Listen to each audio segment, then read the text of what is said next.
नमस्ते एकदमै स्वागत छ तपाईहरुलाई फेरि पनि नवीनको एकदमै हैन छोटो मिठो भ्लग भिडियोमा तपाईहरुले देखिराख्नु भएको छ नि पछाडीतिर चट्ट परेको हिस्सा परेको हैन खिस्सा परेको है गुण्डुकको डन महेश बस्नेत है ओहो एमालेको अहिलेको चल्दो पल्दो युवा नेता हैन आइ हाय हाय जनताले मनै नपराको युवा नेता जसले पनि अझै पनि भन्दै छ केपी बाको लागि त ज्यान हाजिर छ भन्दै हैन यो बाजेले चाहिँ कति पैसा दिदो रहेछ र यो भोगटे लाल चाहिँ हैन ब्रु ब्रु उफ्रिदो रहेछ के है मान्छे हेर्दा हेर न त छेउ टुप्पा हैन अलिकता मिलेको हुनु पर्यो नि त झोले झाम्टेहरू हैन अहिले उफ्रिराको छ बाटोमा यसरी उफ्रिराको छ कि पागल कुकुर जस्तो ब्रुक ब्रुक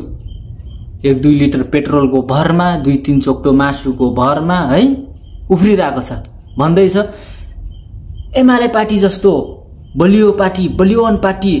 हाम्रो नेपालमा कोही छैन भन्दै छ ओहो होला होला होला मलाई पनि त्यस्तै लागिराको छ किन कसरी लागिराको छ भन्दाखेरि अब गुण्डाहरू अब डनहरू हैन काटमार गर्नेहरू देखि त अब डराउनु त पर्यो हैन अब दिन्छस् भने दे राम्रो मुखले नत्र भने लुट्न पनि सक्छौं भन्ने भाष्य भएको मान्छेहरुसँग हामी डराउनु त पर्यो जसरी भए पनि पर्यो कि नै साथीहरु पर्यो नि हैन त्यसकारण अहिले जुन यो गुण्डुकको डन महेश बस्नेत भोगटे लाल खुप्पै चुरीफुरी गरेर उफ्रिनुहुन्छ नि अब हेर जेनजीका साथीहरु तपाईहरुलाई म के भन्छु भनेपछि यसलाई मुण्डन गर्देऊ छिटै यसको मुण्डन गरिसकेपछि बल्ल देशमा अलिकता केही न्याय पाउँछ देशले त्यसकारण यसलाई छिटो भन्दा छिटो मुण्डन गर्दिहाल त यार यहाँ भेजा सन्किसक्यो मेरो यो के गर्नु अब हैन नेपालमा भइदा त म पनि 1-2 ढुङ्गा हान्न आइहाल्थे के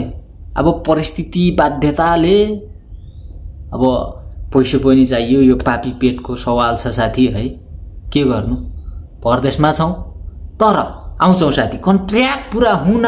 बित्तिकै नेपाल आउने हुन् ढुङ्गा बजाउने हुन् है म आउनु भन्दा अघि यिनीहरुको पत्ता साफ भयो भने त ठीक छ भएन भनेपछि मैले पनि हान्ने हो ढुङ्गा त स्योर हान्ने हो ढुङ्गा